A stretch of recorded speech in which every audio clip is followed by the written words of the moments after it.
А сейчас мы с вами поговорим о такой простой теме, как храп, за которым скрывается крайне неприятное, пока еще не совсем понятное состояние. Это ночное апноэ. Апноэ переводится на нормальный человеческий язык как отсутствие дыхания.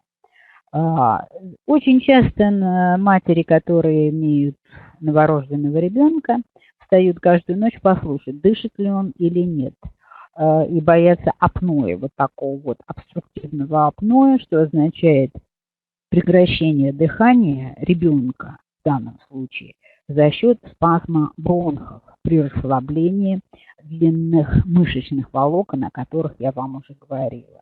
На самом деле такой угрозы практически не существует.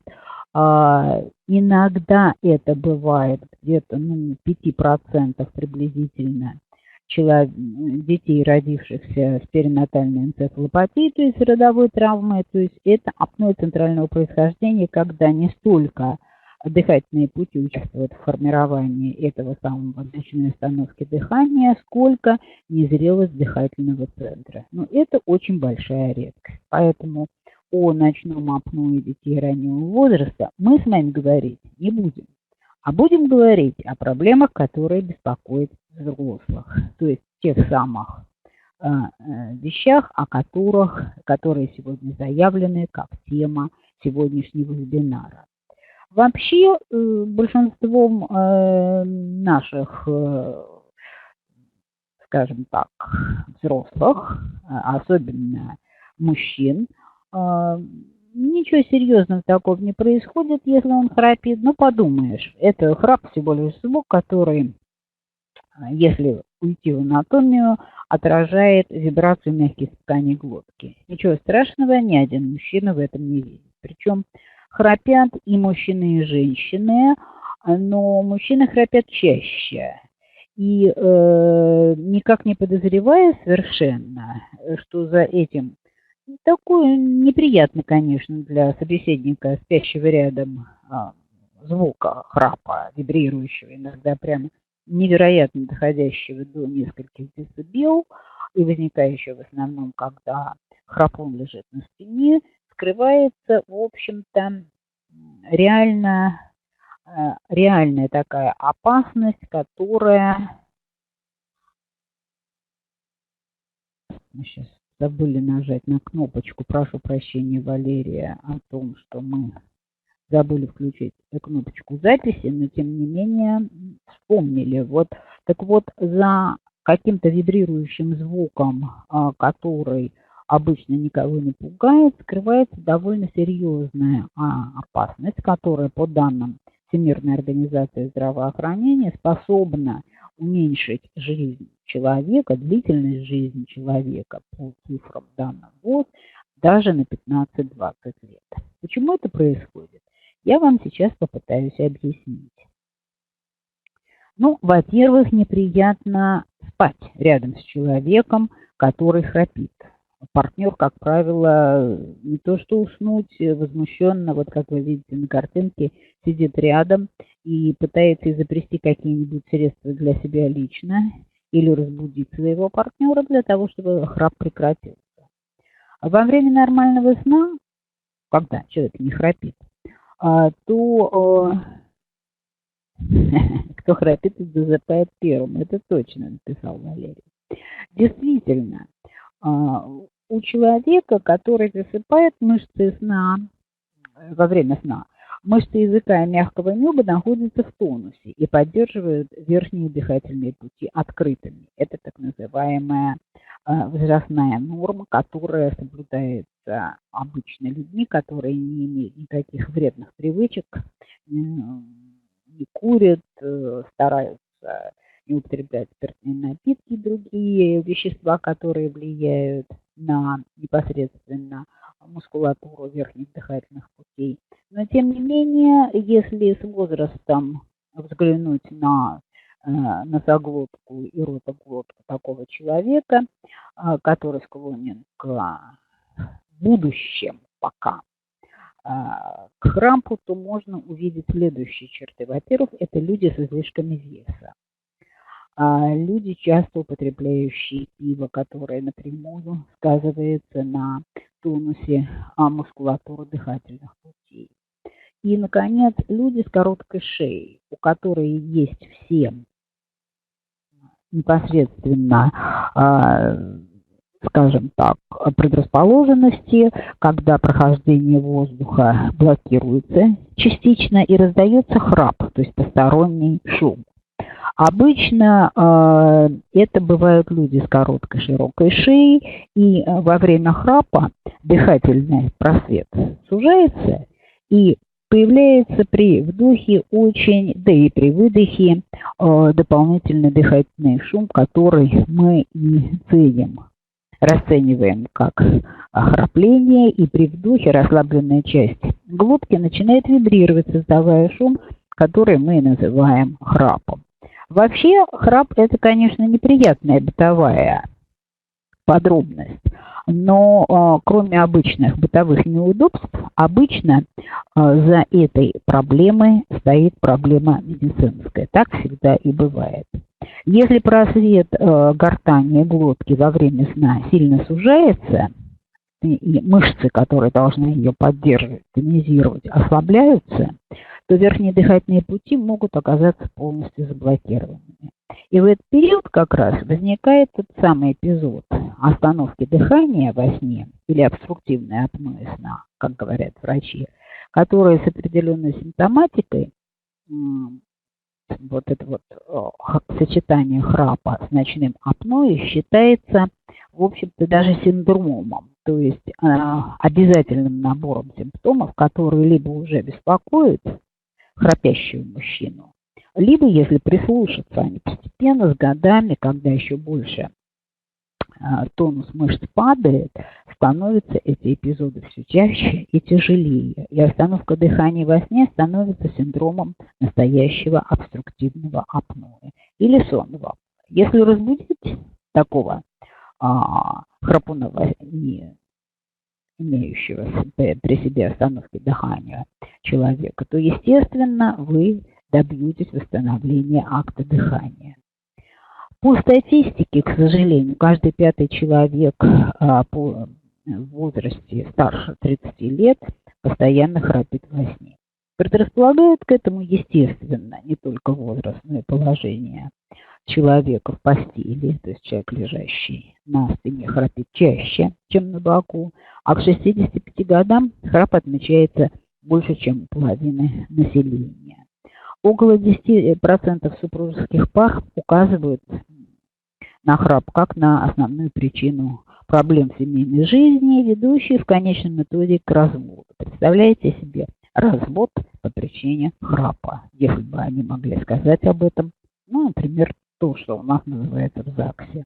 Это вызывает улыбку, но на самом деле за этим может стоять довольно глубокая личная трагедия. Громкость храпа может достигать до 80 дБ, то есть шум, который производит храпун, в 1,5 раза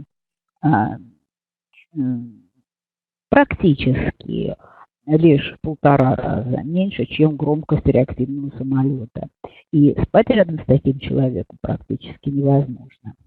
У женщин, чьи супруги храпят, вы постепенно нарастает вот такое неприятное ощущение, кроме невроза, который существует сразу же почти, то и прогрессирует снижение слуха от такой вот силы 80 дБ. Представляете себе, это как если бы около вас каждый раз работали колонки мощного музыкального воспроизводящего центра.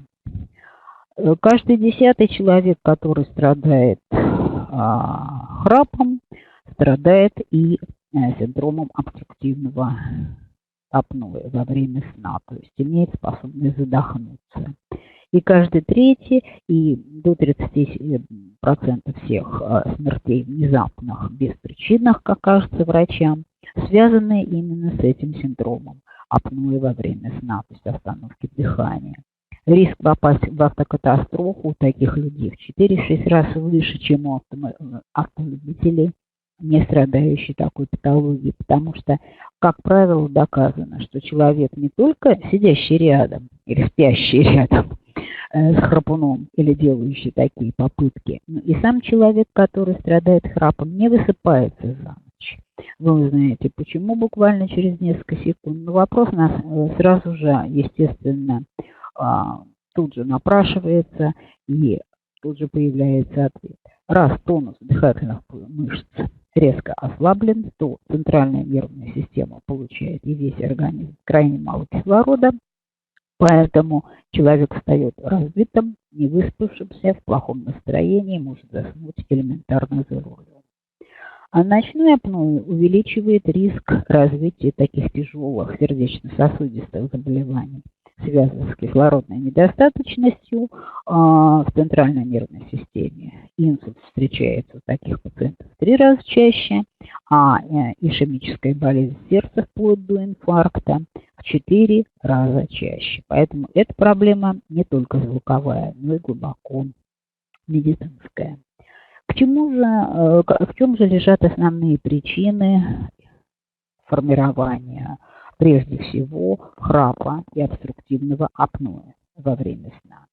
Это прежде всего аномалии строения носа и носоглотки. Часто встречаются различные виды искривления ночной перегородки, перегородки носа, о чем мы уже с вами говорили, заболевания придаточных пазух носа, которые не дают нормально работать дыхательному аппарату верхних дыхательных путей, затрудненное носовое дыхание, хронический ринит, различные полипы, аденоиды, гипертрофированная небная миндалина вследствие хронического тензилита, это уже взрослая проблема, избыточный вес, когда индекс массы получается выше 33, и потребление алкоголя, особенно в вечерние часы. В последнее время это стало почти нормой, даже в самолете. И, наконец, употребление снотворных препаратов, которые блокируют как центральный аппарат дыхания, так и расслабляют мышцы, все, в том числе и дыхательные, что приводит, естественно, к тому, что возникает провисание тонуса и уменьшение тонуса дыхательного аппарата, формируется ишемическая пауза, и человек может даже задохнуться. Ну, а у женщин храп чаще всего появляется в более пожилом возрасте. Хотя, что говорить, когда мы говорим пожилой?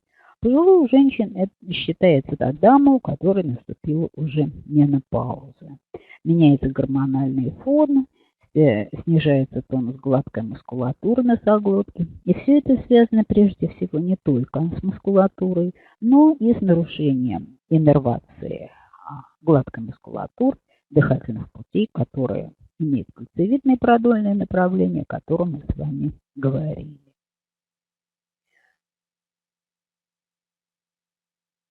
Не всегда, конечно, храп ведет к остановке ночного дыхания. Но сам по себе феномен храпа не опасен, но он, к сожалению, является лишь симптомом, сигналом, пусковым механизмом таких тяжелых заболеваний, которые часто формируются у людей, храпящих во сне. Храп может вызывать различные патологические феномены, постоянные очаги и сухость слизистых оболочек, инфицирование носоглотки, обострение очагов различных, непосредственно как в носоглотке, так и в бронхах. Лечить храп необходимо тогда, когда он становится очевидным и повторяется из ночи в ночь. То есть это не просто симптом, который неприятно по какому-то состоянию нервной системы у человека возник и исчез, и только меняет вашему партнеру.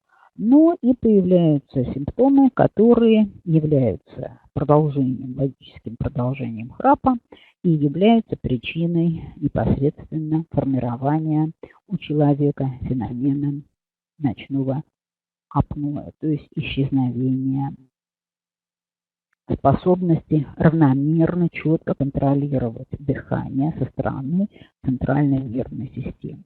Какие же это симптомы которые должны насторожить нашего пациента или любого другого человека, который храпит, и заставить обратиться непосредственно к врачу или к нашей биорезонансной программе, которая, как вы увидите, вообще-то приносит больше пользы, нежели обычные медикаментозные средства или те средства, которые может предложить современная медицина. Итак, какие же симптомы проявления храпа, которые настораживают человека в отношении появления остановки дыхания во сне? Возможности еще пока, но не появления. Хотя уже некоторые эпизоды такого прерывистого дыхания во сне должны насторожить.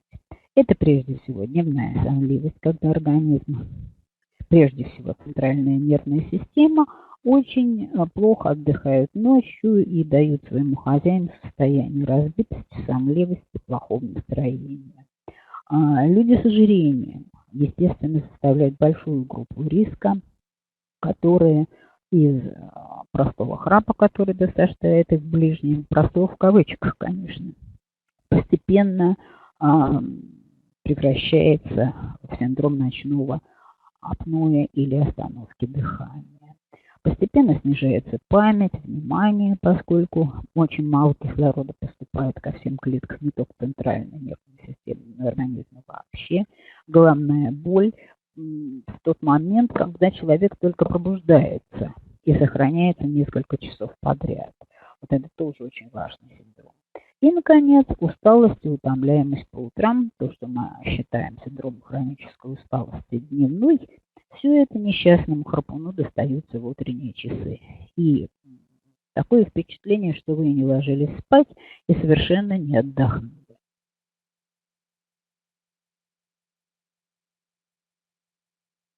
Вот вы видите перед собой двух пациентов на картиночке, которые довольно находятся в таком возрасте, когда синдром храпа может превратиться в синдром ночной остановки дыхания.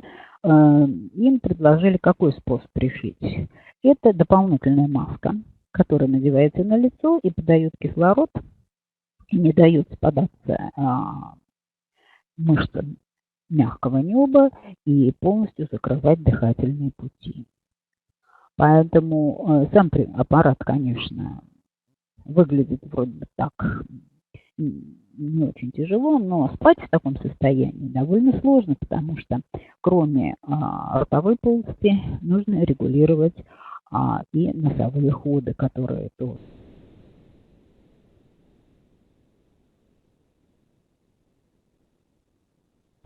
участвуют в формировании вот этого неприятного синдрома практически остановки дыхания.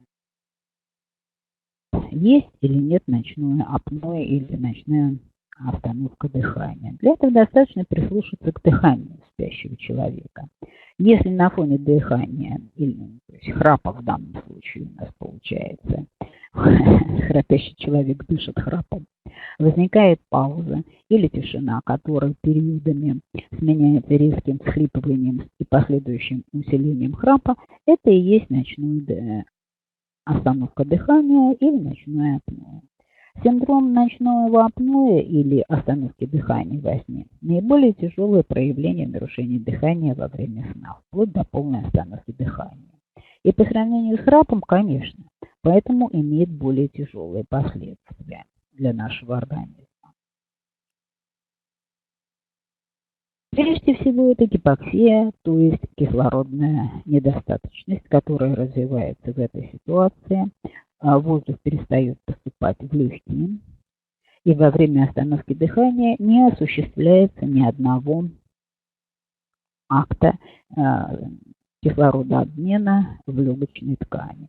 Содержание кислорода в крови снижается до предельного уровня, когда храпящий человек начинает даже синеть. У него синеют губы, синеют прежде всего периферические отделы пальцев. Это непосредственно ногти наши, то есть вот эти признаки ишемии, гипоксии нарастают прямо на глазах. И действительно возникают вот такие тяжелые ишемические осложнения, когда кислород в крови не попадает в мозг и не может дать даже команду человеческому мозгу непосредственно, пробуем поправить звук, непосредственно возникает ситуация опасного остановки функционирования нашего дыхательного центра. Если в это время человека не разбудить, то возникает клиническая смерть. Но до этого дела доходит редко, потому что все очень внимательно относятся к своему состоянию. И действительно получается так вот. С одной стороны, опасность существует, но у нас всегда есть возможность найти выход из положения. Ну, какие неприятности, которые храпун создает самому себе? Это прежде всего, конечно, нарушение или фрагментация сна. Важна не общая такая продолжительность сна. Конечно, это важно, спать не меньше 6-8 часов в сутки. Но очень много, практически то же самое возникает, если человек храпит, и несколько фаз, которые сна должны проходить для того, чтобы организм полностью восстановился. Это больше такая психиатрическая часть нашего обсуждения. Мы не будем погружаться в эти детали, но тем не менее есть такая вещь, как частое пробуждение. Мозг не успевает перезагружаться, как компьютер, так это часто бывает. Поэтому лучше всего испытывать не такие неприятности, и поэтому регулировать действительно сон с помощью нашей программы, особенно для тех людей, которые склонны к функционированию своего дыхательного аппарата в программе храпа. Или возникают даже, в принципе, такие эпизоды ночного апноэ. Каждый знает, что у него есть какие-то неполадки в носоглотке. И вот такие люди, даже если они редко храпят, но тем не менее имеют расшатанную вегетативную нервную систему, плохо засыпают, используют снотворные средства, должны непосредственно пользоваться нашей программой, которая необходима не только нервной системе, но и гормональной, потому что при нормальном функционировании ночного сна в организме за ночь выравнивается и приводится к норме не только уровень артериального давления, содержание кислорода в крови, вырабатывается динамика гормональной активности, которая контролирует периоды активного пробуждения и погружения в сон. И таким образом значительно уменьшится количество людей, которые не только храпят, но и пользуются для того, чтобы уснуть дополнительными стимулирующими средствами, вроде снотворных. Действительно, человек, который имеет большой вес, он предрасположен к 3 основным тяжелым заболеваниям. Это сахарный диабет, ожирение с атеросклерозом и тромбозом, то, что известно всем, и такой же риск возникновения не просто храпа, но и ночного апноэ, то есть пауз в ночном дыхании. Все его органы и ткани получают мало кислорода, и вот такие частые пробуждения во время сна, которые непосредственно характерные, не так ощущаются человеком, как это обычно бывает непосредственно, когда человека разбудить, потрясти за плечо. Но тем не менее, храп, он действительно ставит непосредственно сосудистый центр в голове и вообще всю вегетативную нервную систему, контролирующую функцию центральной нервной системы, симпатическую нервную систему. Действительно, в эти периоды возникают такие неприятные ощущения. Люди, которые храпят, просыпаются внезапно в это время, сами даже могут почувствовать. Появляются боли в сердце, неожиданное такое учащение сердечной деятельности. Ну, померить артериальное давление в этот период, конечно, невозможно, но люди, которые участвовали в коллективных исследованиях по поводу храпа, отмечают и этот период. Поэтому различные виды гипертонических изменений, аритмии со стороны сердца, все это создает у храпунов именно не просто угрозу возникновения остановки, на доли секунд дыхания и вновь возобновляется эта деятельность.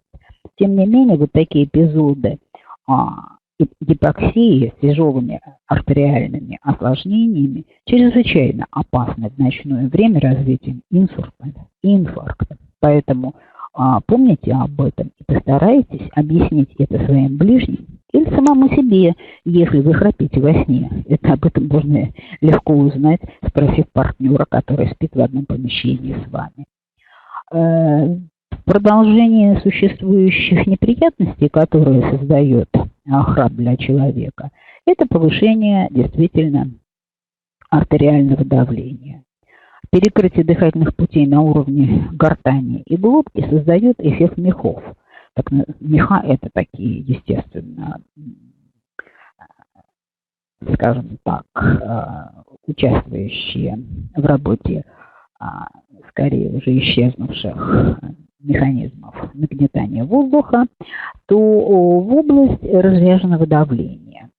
В эту вакуумную ловушку попадает засасывающая кровь элементы, которые попадают с периферии в центр и перегружает сердце излишними объемами. Вот такое отрицательное давление, которое создается перекрыванием верхних дыхательных путей, очень характерный симптом. Встречается в 100% случаев, и действительно перегрузка сердца излишними объемами крови, как это бывает у человека, храпящего в дневное время, это, как правило, не встречается, а именно во время сна, также представляет реальную угрозу для ночных храпунов.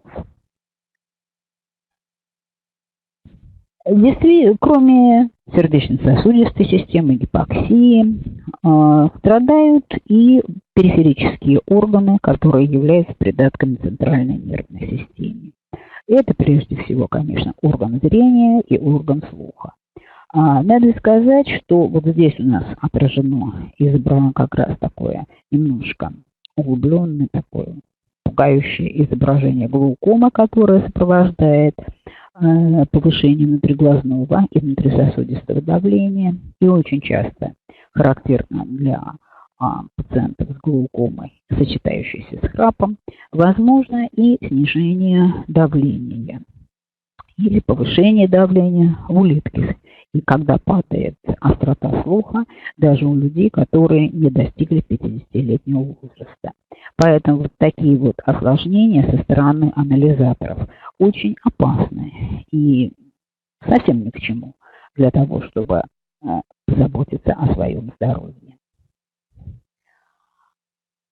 Многие из молодых людей, страдающих храпом, часто говорят, что вот у меня носоглотка здоровая, и откуда берется эта неприятная ситуация, особенно если во время сна возникают перерывы в дыхании.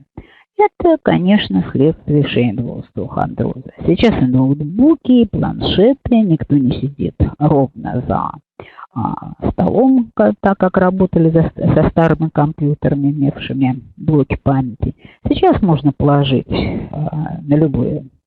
на колени, на подоконник аппарат и работать, не думая ни о чем. На самом деле возникает постепенно шейно-грудной остеохондроз, спастические боли в шее, которые называют иногда спастической кривошеей, и при постоянной неправильной посадке даже ребенка в школе, особенно у старшеклассников, при работе за компьютером, формируется особое предрасположение к сужению верхних дыхательных путей и формированию храпа.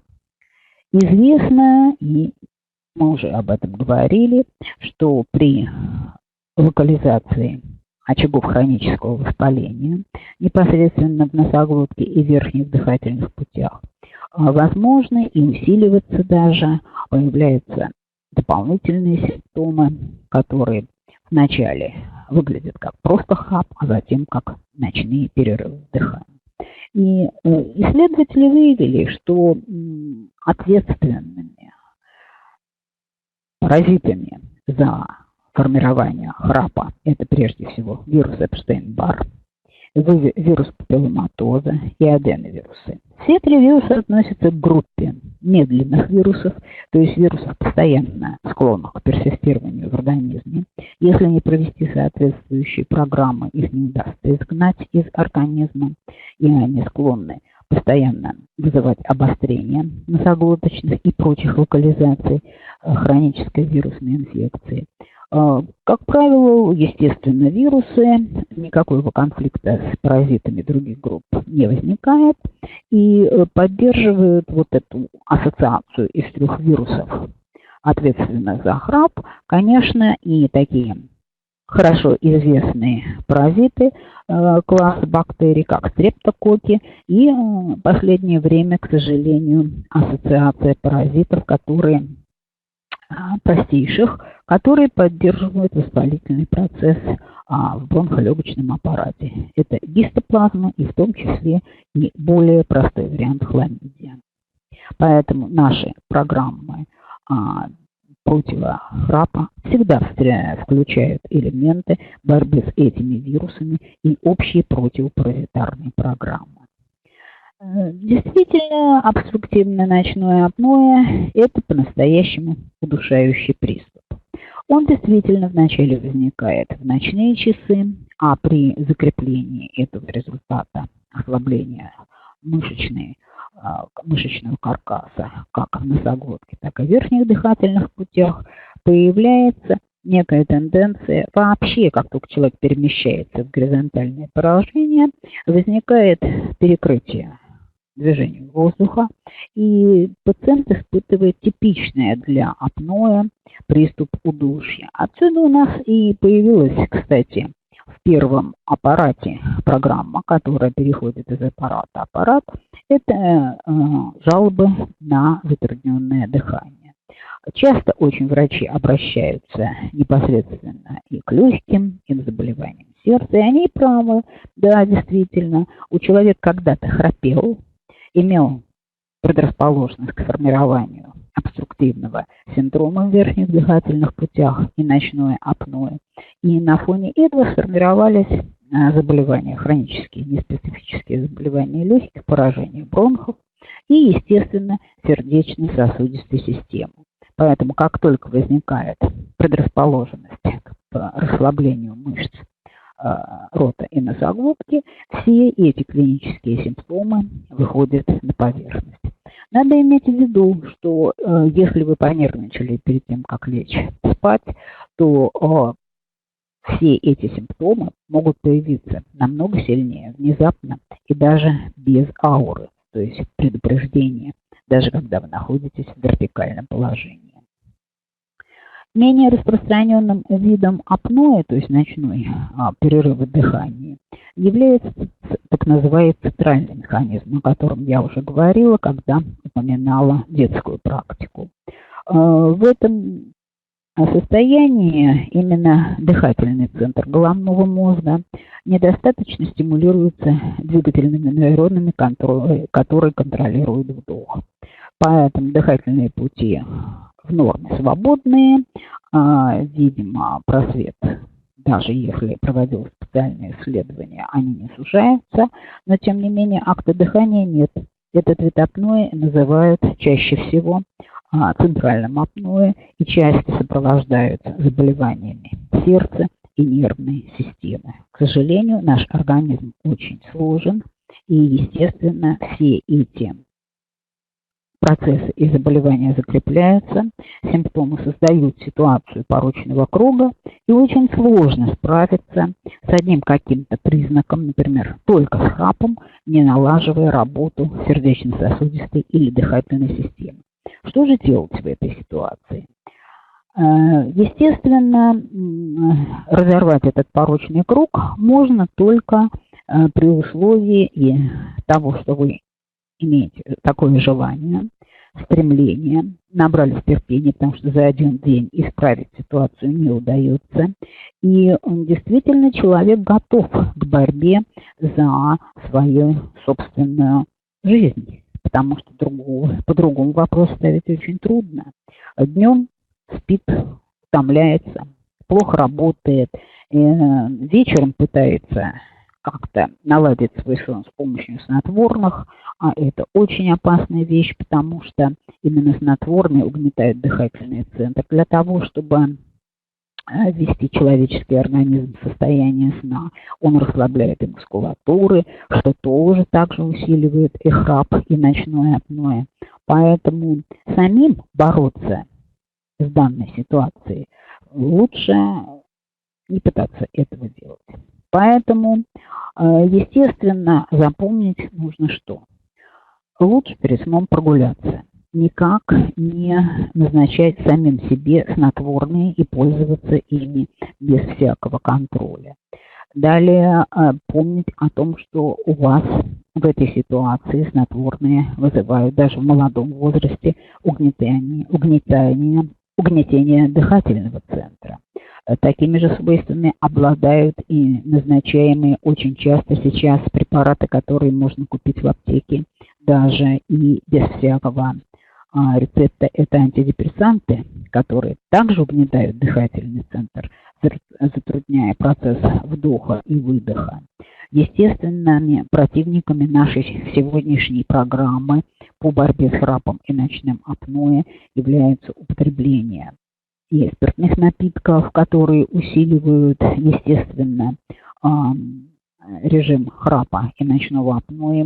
Человек может даже не проснуться, потому что не слышит, и соседи по комнате также могут не слышать эти симптомы и неритмичного дыхания, которые потом можно было бы возродить, если вовремя разбудить соседа. Но, к сожалению, этого не происходит. Те же самые симптомы усиливаются, то есть ночное апноэ при применении обезболивающих средств. Здесь нужно очень часто обращаться к нашей программе, если человек вынужден по каким-либо причинам пользоваться снотворными или обезболивающими средствами. Тогда никаких рисков, связанных с борьбой по возникновению храпа и апноэ, не возникает.